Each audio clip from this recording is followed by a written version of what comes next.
Welcome to the Massive Change Show. I'm Justin Foster. And I'm Dr. Virginia Lacayo. In each episode, we have conversation with leaders who are getting in some good trouble by challenging paradigms and shaking the system.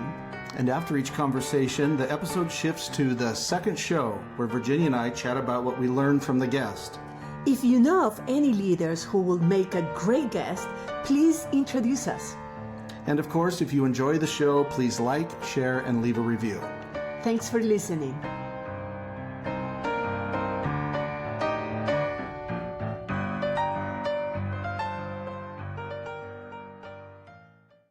In this episode of the Massive Change Show, we visit with diversity strategist, speaker, and author Janet M. Stovall and go beyond the acronyms and buzzwords to what diversity, equity, and inclusion actually means. Enjoy the show. Hello, Janet. Welcome to the Massive Change Show. It's so great to be here. I'm so looking forward to this. Yeah, it's funny how, I was the one that reached out to you, and a lot of this outreach we do for the Massive Change Show is kind of based off intuition. Virginia will see somebody or I'll see somebody and I'm like, oh, they would make a great guest. And so we had the introductory call, and that could have been a podcast episode. I think we talked for like an hour and a half. I think so too. Yeah.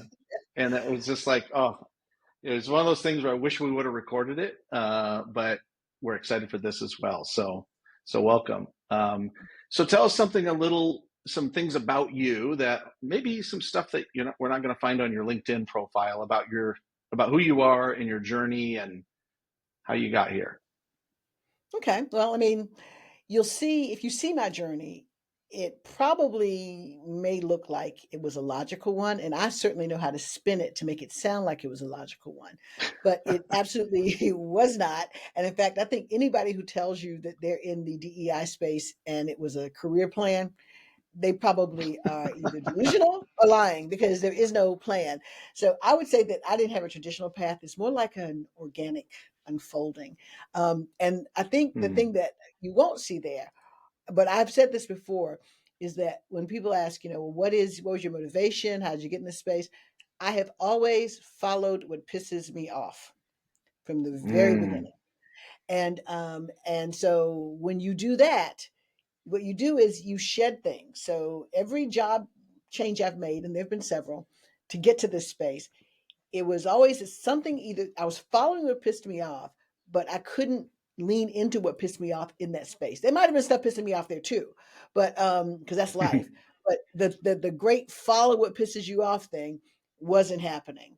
And so that's why and I can point to every job change I've made to say that. Now, I didn't necessarily know that's what I was doing. It's as I've gotten older that I realized that's what it was. And so that's sort of, my path in a nutshell. It's always been this focus on what makes me angry, because I think anger is not necessarily a bad thing. I think anger motivates you in a way that happiness doesn't. If you're happy, you don't change things. If you're mad, you do.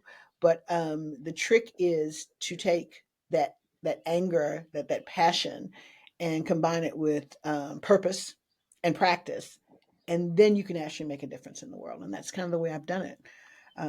But then the other thing, sort of to answer your question, the thing that people don't know about me, how people ask you that question, what are two things that people do not know about you? One, I am a serious cook. I take cooking very seriously. And B, I have an inordinate fear of the Easter Bunny. Those are my two. Well, you should combine those two. So. Well, I try to avoid being out on Easter for that reason, because I don't want to see one of those mall bunnies. Those things are terrifying. I hate those things. I was just saying, getting good at cooking rabbit, then maybe the fear will go away. I don't know. That's a good one. Yeah. I'll try that next year. I love that though about anger. Well, we'll get more into that later. So. Yeah, for me, I love that you said, because we have a lot of people, clients, and just people that approach us asking us how you find your purpose, how you know what you're meant to do. And as a coach, I know that emotions are extremely important for that purpose. And it's not, you don't find your purpose with logic. You don't go like, well, I should be doing this because, because it's trendy, because it's like the future, because it's not the should part, it's not the logic part. It's really your passion, and your purpose is revealed by your emotions. And in this case, it's like what pissed me off. In Hmm. other cases, is like a conviction that you have. For instance, that was for me, like I had a theory about social change and about behavioral change, and I was so convinced about that I made my mission to prove the theory, to say like, what is about this that I need to find out and figure it out, so I can help other people to figure that, special organizations to figure that out as well. So this is a good opportunity to share with our audience that pay attention to your emotions. What is the thing that really pisses you off? What is the thing that you keep you awake at night? And Hmm. those strong feelings, because they are revealing something for you, and it's not that hard. If you listen to them, it's not that hard to understand what your purpose in life is. So It's thank you not. for And that. Mm. And I can be honest that, like I said, I didn't always know that's what it was, but I know exactly the point at which I figured out that that's probably what it was going to be. And that was all the way back in college. It was maybe my junior year in college, and we'd had a speaker come speak, and he did these racial immersion workshops. He was kind of ahead of his time. And I was driving him back to the airport, and I was complaining about everything, that I didn't like, that was unfair. He said to me, "You are the angriest little black woman I've ever seen in my life." He goes, "Why?" He goes, "Why don't you stop getting mad and start getting meaningful?" I held on to that. Then a year later, Mm. the late great Nikki Giovanni was at my school speaking. I was driving her back to the airport. She's chain smoking out the window, and I was once again complaining. And she looked at me and she goes, and I went to a very small PWI, predominantly white institution in the South, that had been all male until the 1970s. And so I was complaining, and she looked at me and she goes, "Well, it's not like you came here for the black experience, now is it?" And so those Mm. two things have been powerful drivers of everything I've ever done since then. A, I stayed mad, but I just got meaningful. I never stopped getting mad, but I just got more Mm. meaningful about it. And the fact that somebody said to me, "You didn't come here for the black experience." As I got older, I started saying, "Well, no, I didn't, but why is my experience not okay? Whose experience is this? What are these spaces built for?" And then the more I thought about it, the madder I got, and here we are. Mm. So, Love that. Amazing. Perfect setup for our first question, right, Virginia? Yes. So our first question that we ask to all system shakers like you is, what is an idea or a big idea you have that will probably piss a lot of powerful people off?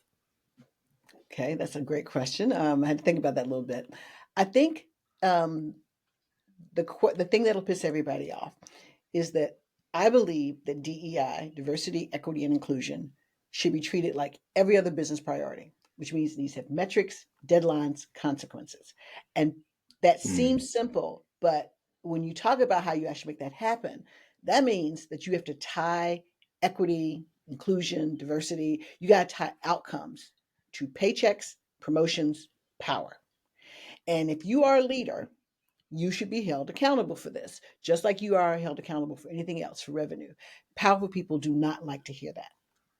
What they do like to Mm. talk about now more than ever is meritocracy. And they'll talk about that all day until it threatens or questions their own merit. And we've been hearing that term a lot lately. But we talked about this I think in our first call. The thing about meritocracy is not only that it's a myth, but that as ideas go, it's still a relatively new one. And the term was created back in 1958 by a guy named Michael Young, Mm-hmm. who's a British sociologist. And when he published a book, they introduced the term. But the thing is this, he wasn't saying it was a good thing.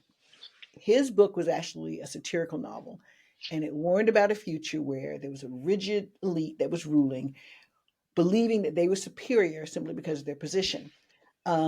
Cough, cough, Elon Musk. He was worried, that what would happen is that we confuse power with actual merit. And so we create a system when only a certain select few could truly benefit. And here we are. And so the Mm. problem is what pisses people off is because the reality is that meritocracy cannot happen without access. And access cannot happen without real inclusion. Without inclusion, when you start talking about meritocracy to me, when leaders talk about it, what it says to me is without inclusion, without access, meritocracy is just a carefully crafted system of exclusion, and it's disguised as an opportunity. And without inclusion, meritocracy is a monument to privilege, not proficiency. So when we talk about meritocracy and leaders try to say that people can advance without access, you assume inclusion is happening when it isn't. The assumption becomes a barrier to action, and people start saying things like, let's not make it political, let's do all that. But the reality is what we need is accountability. And if you benefit from inequity, equity feels like a loss. And if you're not willing to lose something, you're not ready for change. That's not just DEI, that's system shaking, period. And I'm here for that. Mm. Absolutely. I So, love that. Yeah. It so reminds follow up question. Oh, sorry. Go ahead, Virginia. My bad. it reminds me the book The Outliers, where how you pronounce Malcolm it? Gladwell. Hmm. Yeah, thank you. He explained that what we consider the genius in the world, like the most successful people, like Bill Gates, like the Beatles, and actually is not that. I mean, yes, they are smart, they have some merit, but they will not be where they are if they didn't have when they were very young, access to connections, to Mm-hmm. people, to opportunities that you cannot have, and hours and thousands of hours of practice, for instance, that most people don't have access to. They don't Mm-hmm. have the opportunities. The opportunities don't present to themselves, and if they present, their conditions don't allow them to take advantage of those opportunities, because maybe they have to work Mm-hmm. when they're young to support their families or to help supporting their families, or maybe they're single moms that that I cannot just go and practice my hobby that later is going to make me a Nobel Prize. So is that concept of meritocracy that says, like, oh, because that person has all those qualifications, yeah, but Mm-hmm. where they came from and who gave it to them, who gave them the opportunity to develop that, and what resource do they have when they were kids or young people that allow them to actually invest in that growth that other people don't have. So I agree with you. It's not something that you're born with, those qualities. It's Hmm. something that are nurtured. And Exactly. nurturing implies a lot of conditions that most people don't have. Right. You may be born with a talent, but for a talent to become a skill, somebody has to make that happen. Yeah. And you're That's right. absolutely right. And so we look at people who are skilled and we don't ask any question about the fact as to how did they get that way. Yeah, you might have had some talent when you were born, and even then you don't even know until somebody gives you a way to lean into it in a way that if people recognize it, that it should be turned into a skill, and they have the means to make it into a skill. You're absolutely right. Yeah. Yeah. Yeah. And it's kind of like if it was like Matrix or Axis, where there's talent. Let's call it talent, the vertical axis, and then there's systems or conditions. Mhm. And if it's still the idea of a meritocracy would be that given the same conditions and the same skills, you would then therefore it would be a meritocracy. Well, Mhm. there's only really two of those in any form, and that would be sports and the military, the U.S. military. Certain sports, certain sports, Huh? certain sports, because there are Certain some sports, yeah, sports. the major Yeah, the major sports. That's true. Yeah. Running So and golf. yeah, but yeah. if you take but if you take like especially team sports, it's and I'll use kind of the reverse of this is that in the NFL there's only one, maybe two now, white cornerback. It's DeJon Cooper who had an interception return for the in the Super Bowl, But because there's a meritocracy there, that that the conditions and the talent are there, then they don't really care. But the rest of that is, like you said, it's a myth. So my follow-up question to about pissing off powerful people is, there are currently, I believe, 8 Black CEOs of Fortune 500 companies. I think 2 of them are women, the rest are men. And you're connected to lots of powerful people and you have conversations with very connected people. When you when if you were to present this idea about the myth of meritocracy and that DEI should be treated like every other business initiative, how do you believe that the Black CEOs would respond to that? Oh, I honestly believe that they'd be fine with it, because here's the thing. If you are a Black person and you're a CEO, you are infinitely more qualified than probably any of your white peers are. So the idea Mm. of meritocracy, you already knew that was a myth. You already knew. I mean, Oh, I see. Okay. Black people raise their kids with and this is like a call and response. I can say, so all right, let's say it. You got to be twice as good to get half as far. I mean, we get raised on that to, like, I can literally say that. All I gotta say is you got to be in a group of Black people, and they will Mm. come back with that answer.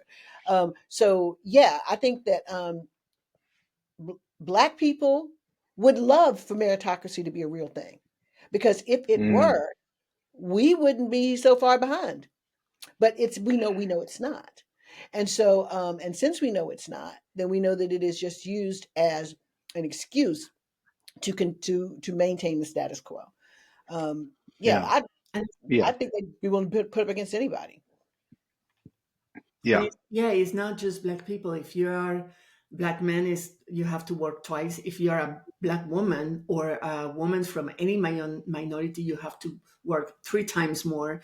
And if you Mhm. are a woman from a minority group that also is neurodivergent, you have to work 5 times more, and so on. So it's, Mm-hmm. yeah. Yeah.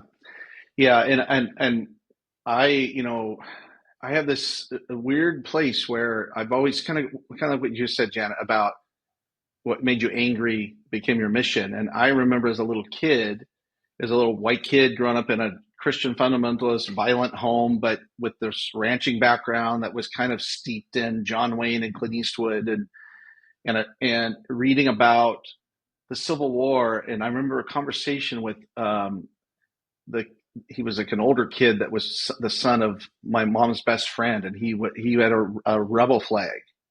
And I remember I'm probably 8, he was probably 10. I'm like, why do you have that? Like, they lost, and you know what that represents.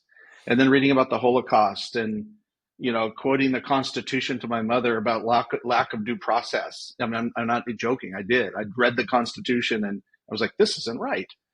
I bet you And were fun to but raise. I bet you were fun to oh, raise as a not kid.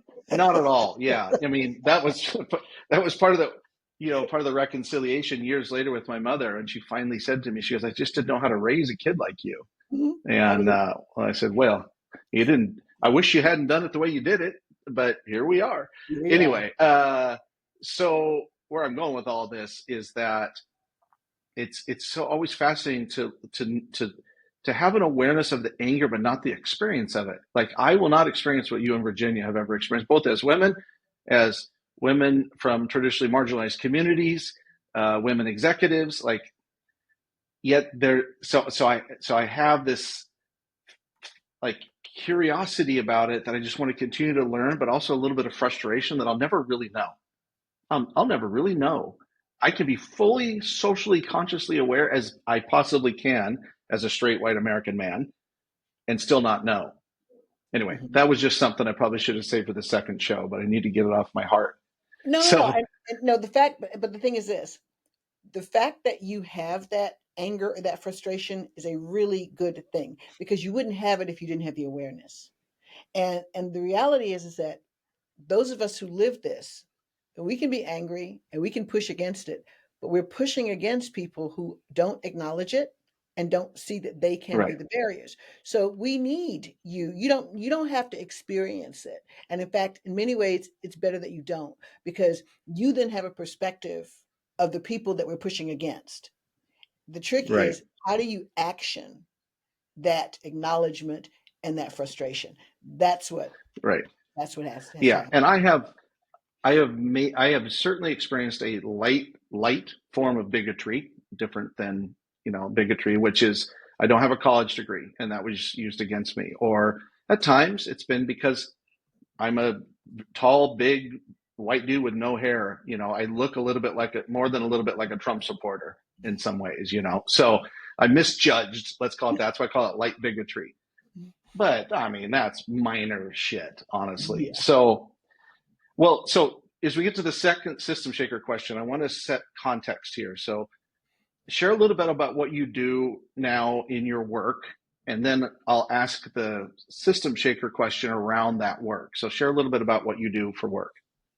I am I'm a self-named diversity pragmatist, but the way that translates into work is that I'm a consultant and a writer and a speaker, and I work to bring objectivity to the very subjective issue of diversity, equity, and inclusion, whether it is consulting directly with organizations and leaders to figure out how to shape a vision and then how to actually make that vision come reality, whether it is standing on stage and speaking to audiences and trying to get them to understand how to make this frustration, this anger, this inactivity active, or whether it's writing books. And I'm working on one right now. I've got Mm, one out already and working on another one.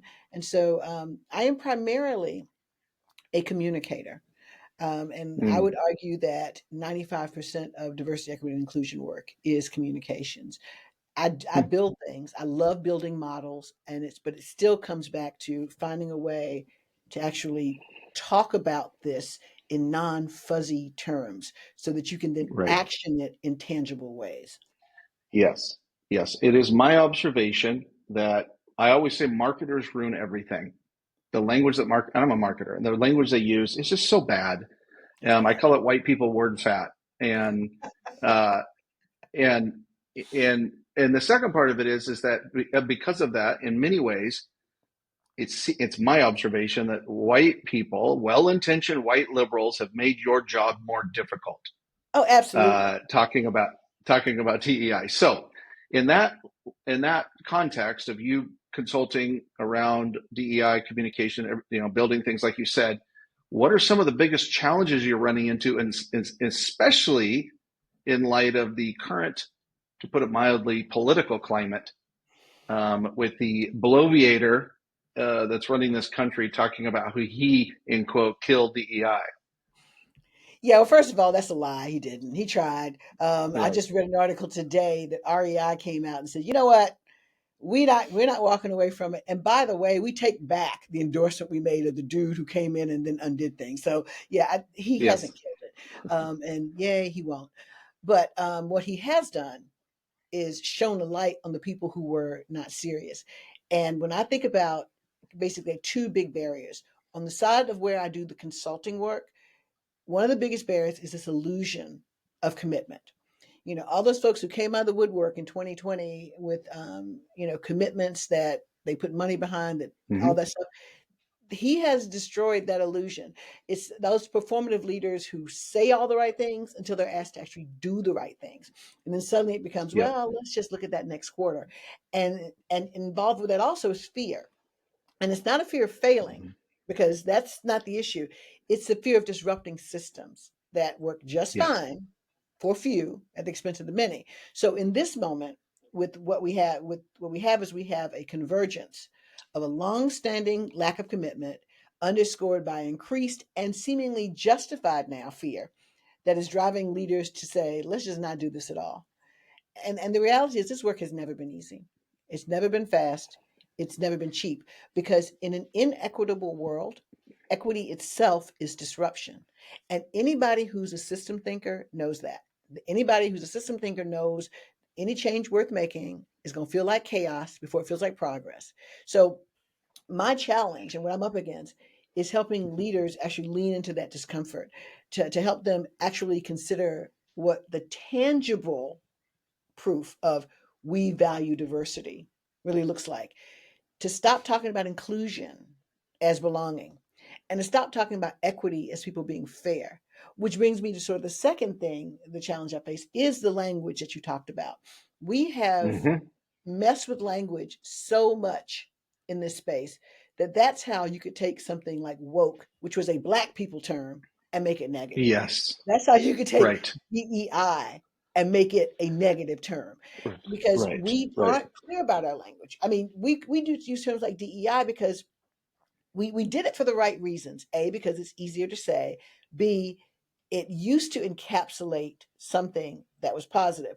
But if whenever you use acronyms and whenever you reduce things to a term and don't say the Yes. words, it can be flipped on you, and that's what happened. But if you were to say diversity, equity, and inclusion, people say I killed DEI or DEI must die. Make people say diversity must die, equity must die, Yes. inclusion must die. It That's doesn't come right. across quite the Yes. same way. Yes. And Yes. also to your point about, you said white people have messed with some words. One of them that I often get asked to talk about that I usually will kind of flip it around is the word intersectionality. Hate that word. Hate that word, hate the word belonging, hate all those terms. Because intersectionality, when it was first devised, was a black lawyer, Kimberly Crenshaw. And she did it as part of her work in critical race theory in the 70s. She's an attorney. And she said, there is something that happens, a different set of circumstances that happen when you are black and you are a woman, the intersection of those things. And she was talking about what happened in the legal system and going through it, that created a different person, a different set of circumstances. So when she coined that term, she was very specific about what it means. But it has been, I won't say weaponized, but it has been leveraged in the years Hmm. since then to try to convince, for example, Black women to lean into causes that don't do us any good, but benefit somebody Hmm. else. And so it's terms like that. That is one of those things that's a challenge. And I go back to the objectivity and the subjectivity and the communications. I spend a lot of time going at terms and going, what do you really mean by that?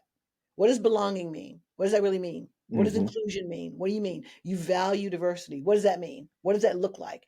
And so Hmm. that's sort of a challenge that I've been up against ever since I've been in this space, but it's one that now I think is we're proving what happens when you let the fuzzy logic come in. Yeah. I have a follow-up question. Can you explain a little bit more what you mean by being the intersectionality being weaponized and how that shows? Because it's true when the term was coined, it was very clear and very reality, base Hmm. was is that not everybody is the same and have the same conditions. And being a black person has certain challenge, and then you top that with being a woman in a patriarchal society, that's another set of challenge. And if you combine the two of them, makes black women different than black men in terms of their access and their opportunities and their capacity to thrive. So how it has been weaponized again? Well, because what happens is if we talked about intersectionality and we weren't just talking about Black women, if we expanded that term more broadly, which is what happened, but we actually used the term for what it meant was that somehow these different identities create a completely different entity. I don't think I'd have a problem with it. What happens is people have taken the term and they've asked you to separate your identities and leverage whichever one is convenient for their purposes. So, Hmm. Hmm. specifically for Black women, they didn't have the term back when women were fighting for the vote, but they were doing the work then. So, Black women were told, get in, be a suffragette, help us get the vote. Oh, but you can't march in the parades. And oh, did you think we meant the vote for you? We didn't. But then in the 70s, when Kimberly Crenshaw was coming up with this, you had the women's rights movement. And white women said to Black women, please go burn your bras with us and we want fair pay. Oh, did you thought we meant for you to get that? No, we didn't. And look at where we are. White women have benefited from diversity, equity, and inclusion more than any other group, even up to the election, the first election, with all the pink pussy hats. They wanted Black women to Hmm. stand up. But then when it came time for a vote, who voted for Trump the second time? So it, Black women, and just that one example, Black women have been told Lean into one aspect of your identity. Don't be intersectional. Disaggregate and do that and help us. But then when it comes back to it, the other side of your identity is the one that gets hurt. The way I put it is intersectionality is privilege. I don't have the privilege to walk into a room and say, I'm going to be a woman instead of being black, because being a woman is not easy. But in America, it's easier to be a woman than it is to be black. And so when I walk into a room, people don't look at me and go, oh, look, there's a woman who's black. I can't lead with that. It's not a choice. So I think that what has happened with intersectionality is because we have spread that term, but we haven't spread its intent the same way. People do cherry pick and choose which part of those intersecting identities they're going to leverage. And so you don't really get what she said, which is the fact that it creates a different entity. If we did that, we might be a little bit further advanced in diversity, equity, and inclusion. Because think about the value of an intersectional being, a woman who's black, who's a mother, who's divorced, all those things. I'll go back to where I said something about being, I don't know if I said it here, but for a long time I was the only black speechwriter in the Fortune 100. And when I was interviewed for the job, in the Fortune 100 working at the C level, when I interviewed for the job, and I was interviewing with a white man, the question was, well, why, how could you be my voice? And I was like, I'm not going to be. I am your voice, but and I know your speechwriters have always looked like you, white men. But do you know who you're talking to? You're talking to women. You're talking to black people. You're talking to mothers. You're talking to divorcees. I can speak to them better than you can, and I can help you do it. So just think, that was one time when truly being intersectional was a good thing. But 90% of the time, that's not when I get to use it, and it's not when most people get to use it. Hmm. Fascinating. Yeah. It's all about the language. It's all about the language. I know it's words matter, They and do. they language, and this is a speechwriter, and is that there's always going to be power words, words that mean certain things, and sometimes those, it's like there's like the little black dress or the black suit, white shirt, black tie will always be cool. There's Hmm. some words like that, Hmm. but words, the more they're used, the more they're cheapened. And that's especially the case now with ChatGPT, which is full of white people word fat because it's generative. And I, as a brand strategist, with my number one thing, I refer to what I do as brand poetry, as a brand, as most of ideas need to be expressed, not explained. Well, the Mm. language of explanation is often quite linear, masculine, often white, and it's like Wikipedia type language. The language of expression is poetry.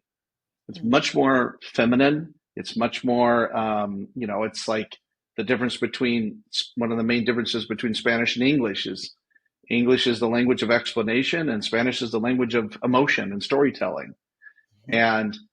And so when it comes down to words around sensitive topics, it's one of the things is say the thing. And this is a new trend now on Instagram and TikTok where people are saying the word instead of the filler word, even though it might get deprogrammed. And we saw this one the other night of this woman saying, please say rape, not grape.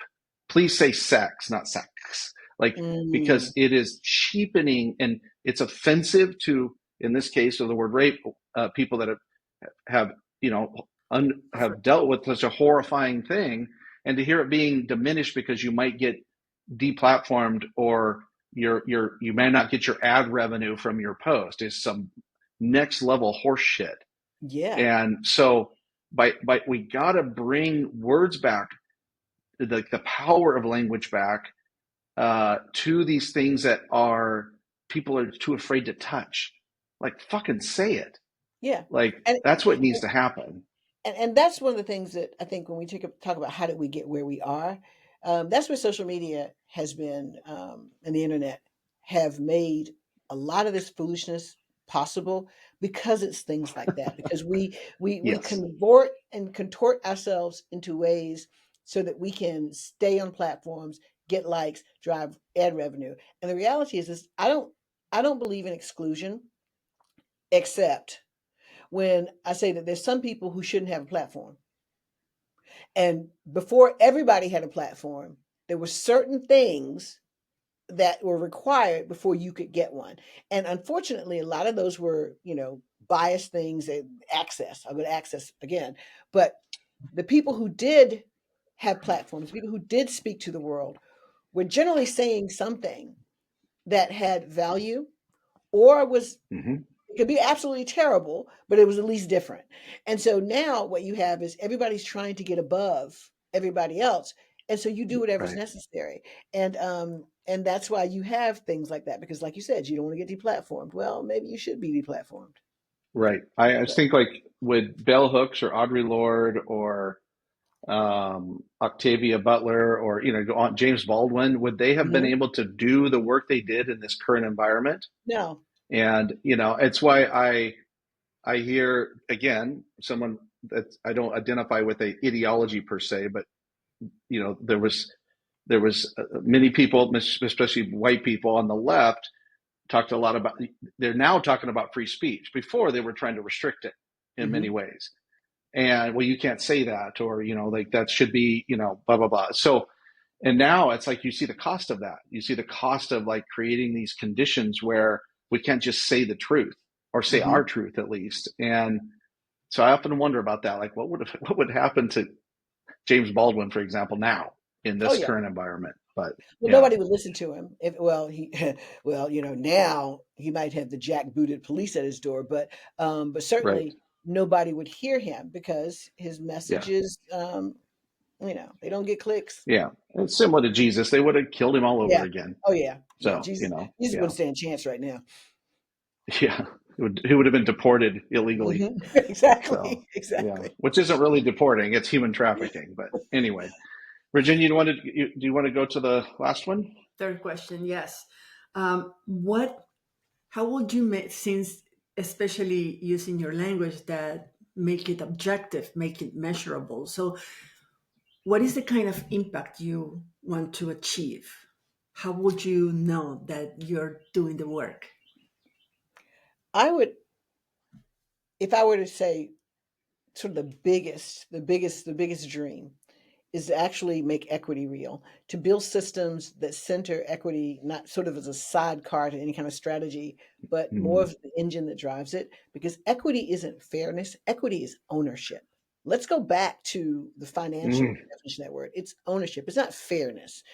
And that requires access, it requires a lot of things.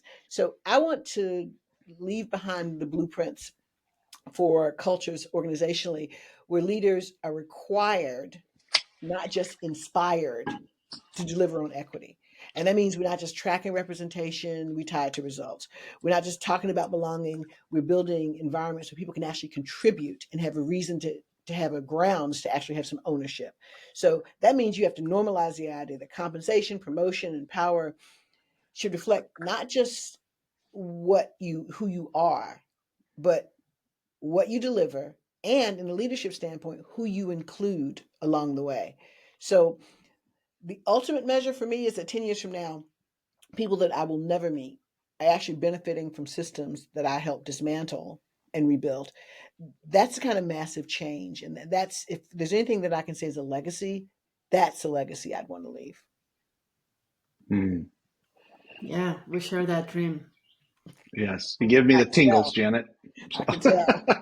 And not only, I mean, I wish that organizations of all kind, organization, in all sectors, will understand that it's really not optional. I mean, we still approach it like if, I'm a good person, so I'm going to do this as an act of generosity, but it's Hmm. for the sake of their organization they're leading. This is not optional because without diversity, I mean, from even not just from a social justice perspective, but from a system thinking perspective, Hmm. no organization, no entity will thrive really without diversity, because it's diversity and the tension that it creates what makes organizations to move forward, to evolve, to challenge old paradigms, to challenge assumptions, and to see things in different perspectives and to innovate. So even if you're having a very business focused mentality, you should be able to see the value of diversity and equity and belonging as something that is business related and convenient, like is needed for your organization to advance, all kind of organizations. So to keep thinking of DI as something that is optional and that will make you look like a nice person or a nice leader is very short-sighted. It's like It is. really not seeing what it is. And the problem is that because we have put it behind all these fuzzy words, and even when we try to make it objective, we don't go quite far enough. It's like we stop just short of what we should do. So, for example, you think about all the stats that McKinsey's been throwing out for years. They're great stats. Companies that are more diverse or 36% more profitable. They haven't tied that to any sort of outcome, really. That's a correlative stat. It stops just short of being proven. And so, where's the causative work that's being done? And if I'm in my cynical mood, I'll say, the causative work isn't being done because they can't handle the truth. But I really think the causative work is not being done because people really don't value diversity. They value other assets. And when you value an asset in a capitalistic society, and I'm talking about the private sector, I'm not talking about anything else, but business. When you value things in business, what do? You innovate, you invest, Right. you make people Yep. accountable. If they value diversity, they would do those things. And the fact that they don't means they don't really value it. If they don't really value it, there's no good reason to make people to actually tie it to an outcome so you can get a causative versus a correlative stat. But the companies that now are pushing back and saying giving the middle finger to the administration and saying basically, nah, we're going to keep ours. Think about the arguments they're making. They are making business arguments for it. That's right. Target versus Costco. And they're saying point Yep. blank, yeah, no, we're not doing that. We don't care. Nope. And had that been the standard for it, we would have never gotten to this place. Because even the morons who want to stand in the way of it, or to be a little bit nicer, the people who just don't get a clue, they understand how business works. They understand they needed computers. They understand that they need AI. They understand that those are competitive things that are valuable and assets that you need.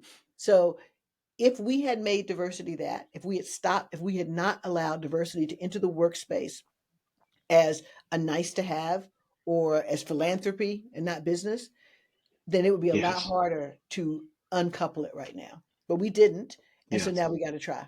And if I think Yeah. there's anything if there's any good that comes out of this, and I do believe some good will come out of it, you're going to get rid of the people who were charlatans trying to do this work, who were snake oil Yep. salesmen. They're gone. You're going to find out the companies that really mean it. They're going to show themselves they're showing us who they Mm-hmm. are the first time. And you're going to have companies that really want to do this work now being forced to find ways to justify it, which means they'll start making those causative cases versus the correlative cases. And I hate that this is what it took because there's a whole lot of collateral Yes. damage in this. But I got to look at what's going to come out of it. And that's what I'm working for. Yes. That's very that's very inspiring. I mean, it's like thank you for Yes. that because we were looking Yes. for, like Yeah. some good Oh, I have to titles. remind Yes. myself every morning when I get up, okay, why am I doing this again? Yeah. Oh, usually I say it's Yeah. well, because I don't do math, so I can't be an engineer, so I got to do something else. But it is really, that's not it.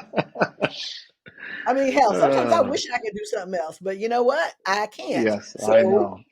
Yeah. this is what I, I do. I resonates with me so much. Well, to that end, a last little kind of follow-up question before we say goodbye to you for now, and Virginia and I, we go on to the second show where we talk We about what talk we heard about from me. you. Okay. We do talk about you, so is you're an entrepreneur. You have your own Mhm. business. What is your ask to the listeners? What can they do for you? To support your cause also. To Yeah, to support my support cause. you and your business and the cause. Yeah. Well, leaders and organizations can call me and ask me to come in and sit with them, pay me to do it, to come in and sit with them and Mm-hmm. help them figure out how to action their aspirations. They can do that. They can ask me to stand on a stage and talk. It's so funny that after I did my TED Talk in 2018, I could not get a break in 2019 and 2020 with people wanting me to come talk about diversity, equity, and inclusion. I was on the road all the time. This administration gets in, people like me who actually could possibly have something to say, who have the credibility to have a conversation, don't get called in to speak anymore. And that's a shame because they're afraid that if you have diversity, equity, or inclusion in the title of a speech, nobody wants, somebody's going to get in trouble, somebody's going to get offended. Yes. Once again, I go back to there are a lot of folks on stages who didn't necessarily need to be on stages. There are a lot of folks who use stages as pulpits. I don't do that. And so Yep. talk to me and find out what you can talk about that isn't that. And then when it Yeah. finally gets done, buy the book. The book will be out. One book is already out. You can buy that one now. It's in the second edition about communication. The second one, I'm going to determine is going to get written by the end of this year. And when it comes out, buy it. But you can find all this stuff is Great. going to be updated on my site. Awesome. Awesome. Janet, that was, and we knew it was going to be awesome. And thank you for the jolt of soul espresso. It means a lot. I I struggle love lately that. with cynicism, and I feel better now. So thank you. Good. And I'm sure we will. The three of us will find a way to collaborate and stir some shit up I together. certainly hope So so. I certainly hope so. I awesome. look forward to it. Thank you so much for Thank having you, me. Janet. All right. Thank Take you. care. Right. All right. The second show. Oh Yeah. my. So much food for thought. Right. Yeah, I love that.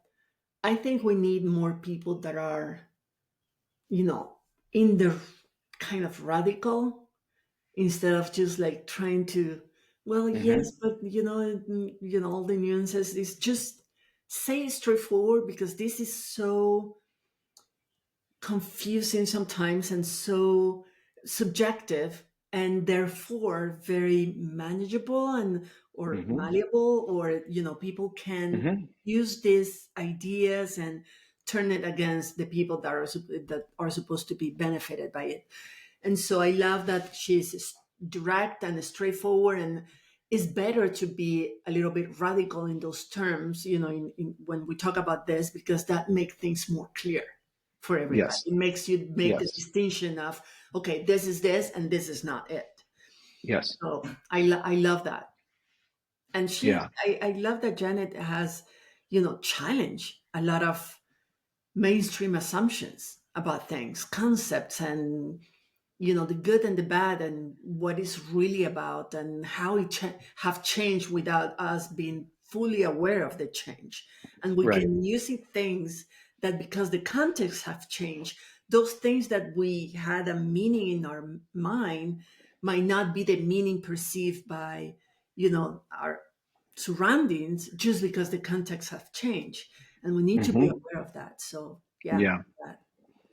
I would love to see Janet kind of do what Pete Buttigieg does, where he goes, and he talks to MAGA people. But I would love to see Janet on stage and just in an environment where all these CEOs or maybe like the kind of secretly pro-Trump executives, and she just sort of lines them up and knocks them down, like because she had like equity is ownership, not fairness, Yeah, like that type of stuff. It's so good. yeah. And yeah, so I'm curious too. Again, me and my straight white American male lens, as you were listening to her, um, And this is probably, of all the guests that we've had, someone that most sounds like you when you talk about what you believe and what your ideas are. And you have the academic horsepower too behind it. It's not just a theory for you. And I was just curious about what your reactions were as she was talking about her ideas. I identify with most of them, really, and I identify with the passion and the directness and the disruptive of her approach. I think that's what it takes, and she mentioned that um, every change has to um, that we if we really want to change things, we need to embrace disruption. We need to Mm-hmm. be disruptive and embrace disruption and embrace chaos, because that's where system actually is the natural curve of change on a system. Is like you Mm-hmm. have you know current stability, like you say, stability, whatever it is, even if it's bad, is the things are right now. You have to disrupt that stability. You have to shock the system, challenge the system. So there is a moment of confusion, that is when the system is stopping being what it was and turning into something different. There is a lot of uncertainty on that too, because there is not really a way to control that change completely. But the chaos is a good indication that things are changing, and is Mm-hmm. an invitation for leaders of, not necessarily in the formal position of leadership, but leaders, natural leaders, to influence the direction of that, not controlling, but influence the direction of the system. So chaos is a great place to be, really, Mm-hmm. when you're not satisfied with the system as it is right now. It's a great place to be. And I think that we're so afraid of that we try to change one thing to the other, avoiding that moment of actual change. And Mm-hmm. then things don't change; they get makeup. Like Yes. we just put makeup on it, because we don't want really the chaos that brings true change, real Yes. sustainable change. We we want to avoid that, so we don't really change anything. So Yes. identify a lot with her in that sense. And then when, obviously, I'm a very socially conscious person, and I've been fighting for social justice my whole life, but I'm also a scientist, and I'm also a Mm-hmm. complexity scientist and a system thinker. And the fact that she mentioned that, as Mm-hmm. that thinking about DEI and what it means for the system, what it means for the business, for the organization, for the community, for the society, is also, it has to be thought from a perspective of system thinking. It's not just something that is isolated. Everything Mm-hmm. related to DI is affected by and affecting everything else around us. Our Mm-hmm. business, our way of work, our capacity to innovate, our resiliency, I mean, everything. Who we are, what opportunities, the capacity of seeing things that are being hidden for so long, is embracing that as one of the system thinking approaches. So I Mm-hmm. obviously love that, because Mm. I believe that that is true. And she mentioned, I mean, if I can keep going, Yeah, please. just to recap a few things that keep me thinking, and I took notes about that. I mean, what we discussed at the beginning, that if you're struggling with finding your purpose, you really need to listen to your emotions, because your emotions are going to Mm-hmm. reveal what really Mm-hmm. you're here for. What is your um, what is your mission? Mm-hmm. More than anything else, your emotions are extremely good truth tellers in many ways, if you pay the right attention. Because sometimes we get angry or frustrated or threatened or sad because our ego got bruised. That's not the Mm-hmm. kind of emotion you have to listen to. Is Right. the raw, authentic, go to the cause, the root cause of that emotion that is persistent for years. So it's not, Yes. it doesn't go away. If it's a ego emotion, it will go away. But if it's a Hmm. true, authentic emotion, it will stay there until you take action about it. And that's where finding your purpose is. Start Mm. taking action, acknowledge it and taking action. So I love that. The other thing that she mentioned that reminds me of my own experience is that she didn't mention it this way, but when we were talking about equality, that that in the discourse we can hear people talking about, yeah, I value equality, I value diversity, but the point is how that shows up in practice with the specific actions, with research, Right. with access, with true inclusion. And it Yeah. reminds me of my own experience, how the moment where I that it clicks to me what it means to be socially conscious and what it means to really think about equality and inclusion and belonging and diversity. And it was when I was very young, I was a teenager in the middle of a Sandinista revolution, that the main discourse of the Sandinista revolution was equality for everybody. But then, and we all bought that discourse. We all believe in the ideal because in theory and in the discourse, it sounded amazing. But then I was a woman, I was young to conditions that put me, that take away some privilege from me and, poor and all that. And I start paying attention to the concept of equality that was in the discourse versus the equality or lack of that I was seeing around me. And at Puntos de Encuentro, which is the organization I used to work for 12 years, that is a feminist social change organization that is based on, mostly do communication strategies.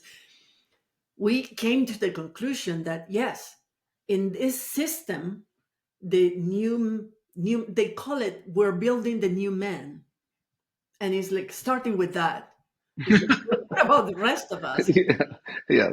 And we came to the conclusion that in a system that talks about equality, where everybody's equal, in reality some people are more equal than others. Hmm. That's where, what about women? What about indigenous people? What about Black people? What about people with disabilities? What about the queer community? And we start seeing that, yeah, everybody's equal, but some people are really more equal than others. So let's discuss what equality really means.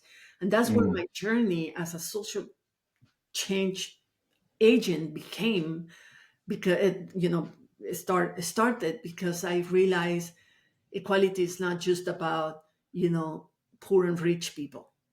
It's about Yes. many other things. And Right. so that rings a bell to me when she was talking about that. And also I love her mission, that is making this subjective objective and tangible and applicable and measurable. And I think that somehow is what we do too, Hmm. is as a complex scientist, complexity is so complex to understand. Is like our brain has a lot of difficulty to really understand what complexity is and what system thinking is about and how you apply that. And it became my mission many years ago to say it's not enough to inform people about this. It's not enough to talk about them and share the theory and all the statistics and all that, because people register that here and they think it's amazing and they value that knowledge, but that doesn't make complexity applicable, or a complexity based approach and a complexity based leadership applicable and practical and measurable, unless that you translate those concepts and ideas and theories into something that you can actually start doing right now, and Mm. some things that you can do every day in different aspects of your life or your business life or etc. So that I think that is a lesson that we have. More people that work with things that are very subjective, we need to add that element of objectivity and applicability and practicality and measure to the work that we do. We have to Hmm. stay, overcome the fear and the predisposition we have with science and objective measurements of things. Mm. That Mm. that is important. Yeah. Yeah. I that was all. Yeah, I was very curious about, like I said at the beginning of what we were just talking about here, she is sounds the most like you as far as like talking when she talked about systems thinking and everything. And I had some other observations too. One is that she talked about when businesses believe in something, they invest in it. Mhm. And so it's just an interesting little kind of mini case study, both for turning the subjective into objective and measurable and everything. Is the NFL run? I mean, I think there's only maybe two owners that are minorities. The rest are white, mostly men. And there was a backlash against Colin Kaepernick taking a knee and kind of the initial sort of social justice, modern social justice movement within the NFL.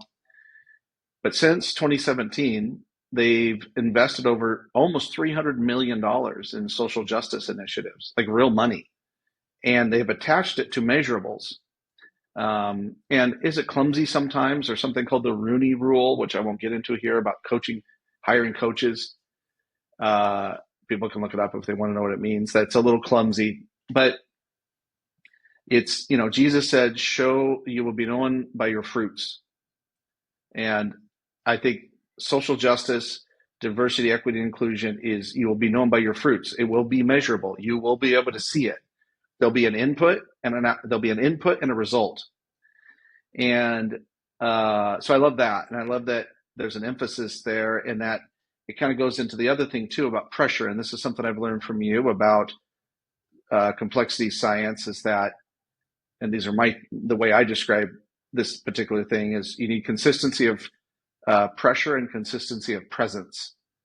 It doesn't just happen through osmosis. It needs to be this push. And sometimes there's a massive shock to the system, like COVID or Trump, but most of the time it's just steady pressure, it seems like. And what came to me too is, back to the NFL, there was no imperative to do this for any economic reason. In fact, it's kind of like with Nike. There was the quite real possibility that it would really hurt the brand of the NFL because they were, because of the fan base, but they did it anyway. And the thought, while she was talking, the thought came to mind is that I think moral clarity should be the only pressure that you need to do this. And yes, it absolutely has to have a business component to it, but that's business. If all you ever did it was for business reasons, fine. But moral clarity is the thing that keeps you from being, pusillant about it and being wobbly and weak ass about it. Like has happened, like she talked about, and you and I've talked about, with so many companies now. Like I noticed there was a New York Times today being what's March 21st or something like that, or May 21st, is that 25% of the sponsors of the Gay Pride Parade in New York have backed out because of concerns about the backlash from the administration. Like, fuck you for doing that. And it's, and that's so that, like, if moral clarity is not there, then that is sometimes then the drive to do the thing that makes business sense. And then the last thing too is that you can almost reverse engineer this. Wait. Can I say something Yeah, about yeah, that? yeah, sure. I agree that moral clarity is what is a precondition to take action, to be consistent with and consequente with your actions. That Yes, right. what you believe, what you think, your values, your heart, and your actions are aligned. Yes, yes. But it's not first is not talking about complexity, right? It's not the only way, and it's not Yeah. what actually create change. Of What course. creates change Yeah. Hmm. is the is when the patterns of interactions between the elements of the system change. The Right. patterns of interaction. So that's one thing that I want to highlight, and I know that we are in the same page, but I want to clarify for our audience is that some people might believe that they have clarity about their values and still do nothing about it. I mean, that they Right. protest, they say like, this is Yeah. wrong, I'm clear about Right. that, Right. but they don't act about it. And less often, but some people might not be completely clear, but for some reasons they have to act about it.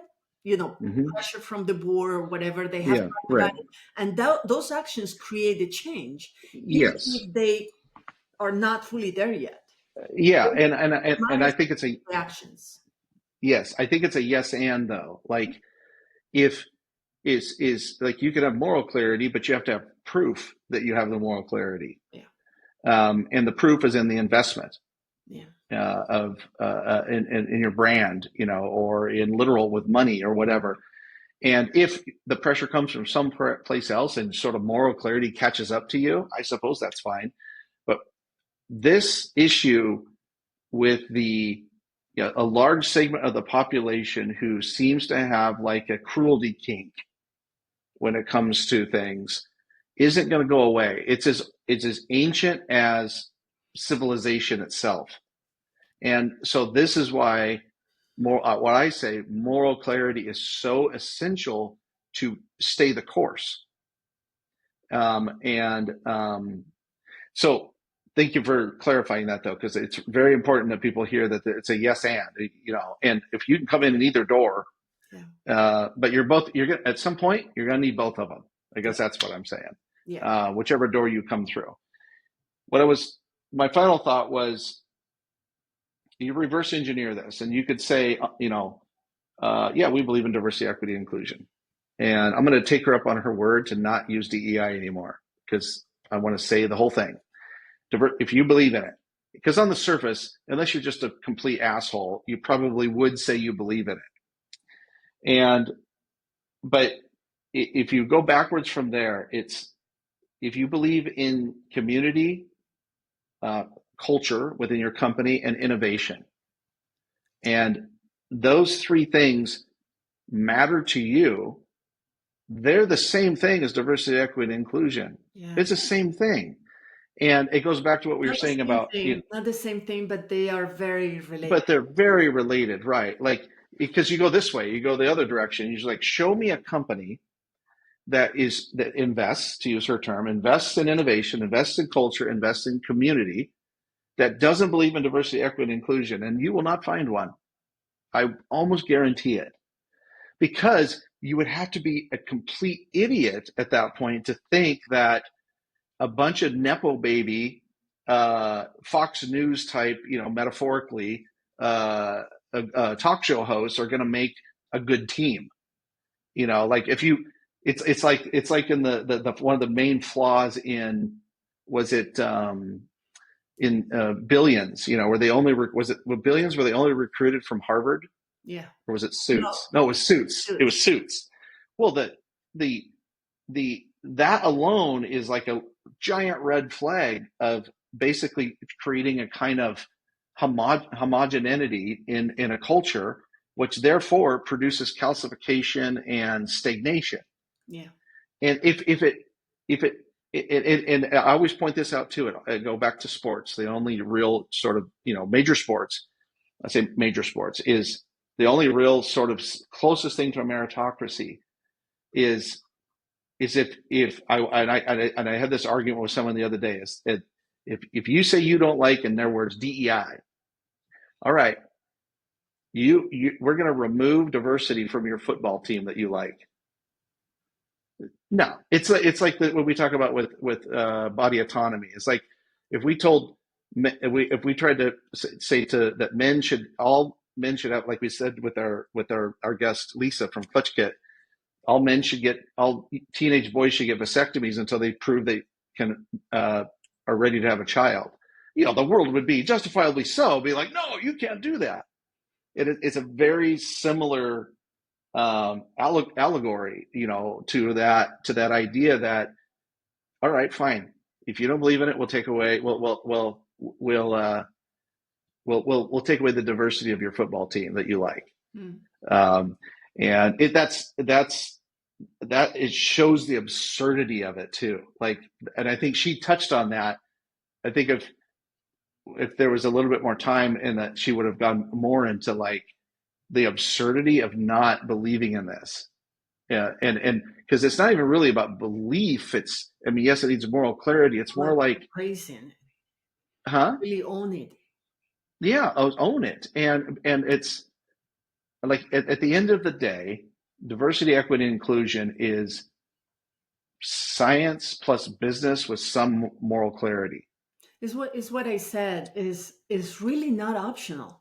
The idea Right. that those are optional for our Yes. decisions that what to grow and be resilient and survive even is not optional. That Yes. idea is delusional, total Yes. delusional. Is Yes. denying. It and it's interesting. It takes a level of, which is very common these days, a level of a wisdom deficit combined with willful ignorance and power. Like that is the whole Trump world that at the top. And the Like, lack of critical mind is the well, really but that's not that's seeing the reality. wisdom deficit, right? Yeah. That's what I mean. Yes, lack of critical thinking or wisdom deficit. It's like you the way you would arrive at that conclusion is if it's like Bobby Kennedy Jr., where you have to be rich. If you're going to be stupid, you better be rich, because you need to buffer yourself from your own stupidity, or it's going to kill you. Yeah.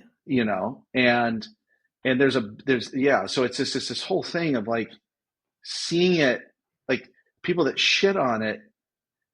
I find especially like egregious people. Like I said, they have a cruelty kink, and it's fed by the like the echo chamber of that is within that particular kind of triangulation between willful ignorance, wisdom deficit, and power. Mm. And that's why I do this. It's like that's who I want to go after in what we're doing. Anyway, you got me fired up. So, all right. We're going to wrap the second show. Thank you again to Janet Stovall for such a stimulating conversation. As always, please recommend any guests to us by going to the link in the show notes and submitting names there. And also, our ask is, if you know of any socially conscious business leaders or nonprofit leaders that need executive coaching, leadership development, or brand strategy, talk to us, and we will make you look good by introducing us. So that's it for now. Thank you. Thank you. Bye.